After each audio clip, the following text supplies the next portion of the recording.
So we've been going over the manners in which we make dua and the ways that our du'as gain higher potency and closeness to Allah subhanahu wa ta'ala. So we've covered quite a few things, alhamdulillah, this Ramadan. We've gone over alhamd, the idea of thana, praising Allah subhanahu wa ta'ala and what that looks like. We've gone over sending peace and blessings on the Messenger sallallahu alaihi wasallam and the implications of sending salawat upon him sallallahu alaihi wasallam. We've gone over responding to the call of iman, so affirming Rabbana amanna, oh our Lord, we believe, and the importance of actually affirming our iman. We've then gone over calling upon Allah subhanahu wa ta'ala bi asma'ihi wa sifatihi, by his names and by his attributes, and we distinguished between the two, what it means to call upon Allah subhanahu wa ta'ala by his names, and then to build upon the calling of those names with attributes. And then lastly, we talked about the idea of showing the situation, demonstrating your desperation to Allah subhanahu wa ta'ala. Hal at-tawassul ila Allah bihal al-abd, to show the situation that you are in, to complain to Allah subhanahu wa ta'ala in a way that is befitting to dua. Not to blame Allah subhanahu wa ta'ala, nor to disparage oneself, but instead to present the hardship that you are in.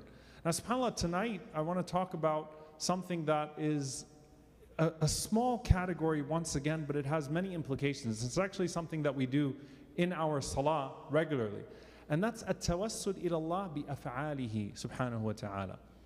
To call upon Allah subhanahu wa ta'ala with his doings, meaning to actually cite Allah doing something in the past or in the present as a means of asking him for something in the future.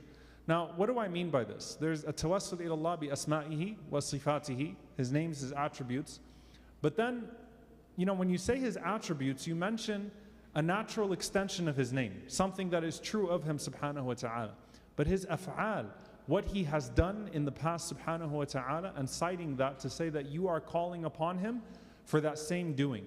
We do it in our salah actually every single prayer. Can anyone tell me where there's citing a fi'l, citing something that Allah does, af'alihi, in our salah? Wait, someone said that. What did you say? When we say Allahumma salli ala Muhammadin wa ala ali Muhammad kama sallayta ala Ibrahim wa ala ali Ibrahim. This is literally what this is. Oh Allah, send your peace and blessings upon Muhammad sallallahu alaihi wasallam and his family, the way that you did upon Ibrahim alayhi salam and his family. This is actually what it is, a tawassul ila Allah bi af'alihi, to actually mention the doings of Allah subhanahu wa ta'ala. Now there are two categories of this. There is mentioning what Allah has done with other than you, and then mentioning what Allah has done for you. What Allah has done for other than you.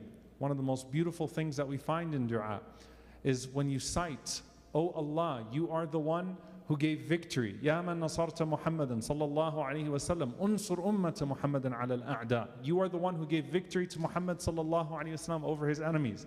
Give victory to the ummah of Muhammad sallallahu alayhi wa sallam over his enemies. So you're citing something that Allah did for his beloved messenger sallallahu alayhi wa sallam. Or you're citing, oh you who took Ibrahim alayhi salam, أنجيته من النار وجعلته من العتقاء. You're the one who took Ibrahim alayhi salam out of the fire.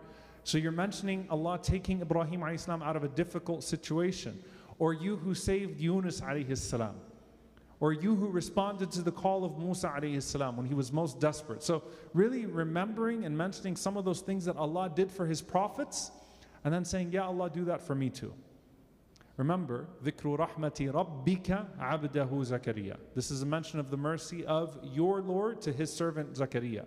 As the ulama say, to let you know, the Rabb of Zakaria is your Rabb, is your Lord. When you call upon him, you're calling upon him the way that Zakaria alayhi salam did. You don't have to be of the level of Zakaria to make dua. That defeats the purpose, right? Allah wants you to know that you call upon him and he has the same capability in your life. So that's when you start to mention what Allah has done in previous times or with previous prophets, and you ask Allah subhanahu wa ta'ala to give you that same blessing, to give you that same power. So you look for, you're in a moment of rescue, for example, where you need rescue. What do? You mention Allah subhanahu wa ta'ala as the one who rescues. You call upon Allah subhanahu wa ta'ala with one of his names that suggests that. Ya Jabbar, right? The one who compels. And if you are feeling like you're not being heard, Ya Samir, innaka tasma'u Innaka sami'ud du'a, you're the one who hears, the all-hearing, you hear this. Oh, you who heard Yunus alayhi salam from the bottom of the ocean. Ya Allah, hear me. I'm calling upon you and forgive me. Oh, you who forgave this person, right? Oh, you who redeemed this person. This is such an open door, subhanallah, because you mention what Allah did for His prophets and then you bring it into your own life. Now, what about in our own situations where we actually go back and we reference times in our life where Allah subhanahu wa ta'ala saved us or brought us out of a difficult situation?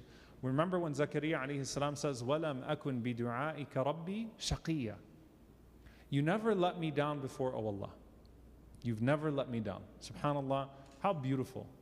Zakaria alayhi salam, as he's in the midst of his dua, and he says, you've never let me down. I've never been deprived by you. I've never felt shaqi. Shaqi is someone who's deprived. Never felt deprivation for you. Hirman. Never. Right? So it's as the ulama say, Allahumma kama ahsanta ilayya sabiqan, ahsin ilayya lahiqa. Oh Allah, the way that you took care of me before, take care of me now. Because I remember a dark time when you took care of me. And you start to cite some of those moments. You see, subhanAllah, look at the adab in dua, the mannerisms in dua. You don't blame Allah for the bad times, but you do thank Him for the good times. And one of the greatest means of elevating your dua is going through that and saying, I remember this time when this happened to me. And Ya Allah, I called upon you. And Ya Allah, this happens. And Ya Allah, I'm calling upon you again. So you're citing something previous in your own life. إِنَّهُ كَانَ بِي حَفِيًّا. And this was the nature of the relationship. When Ibrahim alayhi salam says to his father that I'm going to depart now and I'm going to call upon my Lord, إِنَّهُ كَانَ بِي حَفِيًّا. Allah celebrates my dua. Allah subhanahu wa ta'ala is always graceful with me. I know when I call upon Allah, He's going to answer me. So I'm going to go to my Lord now. Subhanallah. I'm going to go back to my Rabb now. This is despite Ibrahim alayhi salam having lived with nothing but rejection. In terms of the worldly life, nothing but rejection. And how does he describe the relationship with Allah? إِنَّهُ كَانَ بِي حَفِيًّا. I'm going to go back and call Allah subhanahu wa ta'ala. He's always, always graceful with me when I call upon Him. Can you cite specific examples of your own life? How specific can you get? Do we have an example of a prophet in the Quran who actually goes back and recounts moments in his life and thanks Allah for them? Anyone know? Ayyub alayhi salam, not in this particular verbiage. Yusuf alayhi salam. Subhanallah. It's so beautiful because we hear Yusuf alayhi salam's dua at the end. Rabbi qad ataytani min al-mulk. He's looking around. Ya Allah, you gave me all of this. Right? Now that's the present blessing. قَدْ آتَيْتَنِي مِنَ الْمُلْكِ. I'm sitting on a throne. I have everything anyone could want in this dunya. I have power, I have authority, I have respect, I have honor, I have beauty, right? He already had that from before. Righteousness. رَبِّ قَدْ آتَيْتَنِي مِنَ الْمُلْكِ. Like looking around and saying, Ya Allah, you gave me this kingdom. And then he went all the way back. وَعَلَّمْتَنِي مِنْ تَأْوِيلِ الْأَحَادِيثِ. And you taught me the ability to interpret dreams. So Yusuf alayhi salam was able to connect the end incidents to the beginning incidents and always trace it back to Allah Azza wa Jal and thank Allah subhanahu wa ta'ala for it. Oh Allah, you did this for me now. Oh Allah, you did this for me then. Ya Allah, you gave me this. Ya Allah, you gave me that. فَاطِرَ السَّمَاوَاتِ وَالْأَرْضِ. فَاطِرَ السَّمَاوَاتِ وَالْأَرْضِ. The originator, attributes of Allah subhanahu wa ta'ala, the originator of the heavens and the earth. أَنْتَ وَلِيِّي فِي الدُّنْيَا وَالْآخِرَةِ. You are my beloved one in this dunya. You are my guardian in this life and in the next. Tawaffani Musliman. Now the ask. What am I asking you for? I want to die as a Muslim. Alhiqni bis-salihin. And let me follow in the path of the righteous. SubhanAllah. So he actually goes back and cites those moments. And this is not the only time. So in your own dua, one of the ways to personalize your dua, dig deep. You know, when we're insan, we are forgetful. وَمَا سُمِّيَ الْإِنسَانِ إِلَّا لِنَفْسِهِ. Right? You're only named insan because you forget so much. Sometimes we forget the favors of Allah upon us, like in times where we really thought we were not going to get out of something. And Allah Azza wa Jal saved us. And sometimes going back and pondering that is a means of increasing your gratitude. And وَلَئِن شَكَرْتُمْ لَأَزِيدَنَّكُمْ. If you increase in gratitude, Allah increases you. Your dua will become more personal. Go back. Go back. Dig, dig, dig. Don't say, well, now it's expired. You know, I'm still mentioning these blessings from 10, 15 years ago. No, keep mentioning the blessings from 10, 15 years ago. Say, Ya Allah, I remember those moments as a means of making you remember. and you're calling upon Allah subhanahu wa ta'ala, who is Rahim, Rahim, Rahim. Imagine Allah Azza wa Jal listening to you in a world where people forget Him for the blessings right in front of Him. Right? People forget mentioning Allah for the blessings right in front of them. And here you are, this abd of Allah, saying, Ya Allah, I remember 10 years ago. I remember 15 years ago. I remember 20 years ago. I remember when you were there for me, when everyone else had forgotten me. And Allah is singling you out amongst the group, right? Amongst a group of people who the majority of them are not grateful. So go back and remember the times that Allah subhanahu wa ta'ala helped you, and go back and remember the times that Allah helped other than you, and then invoke that within your dua as you invoke your desperation. Invoke the times that He got you out of your desperation.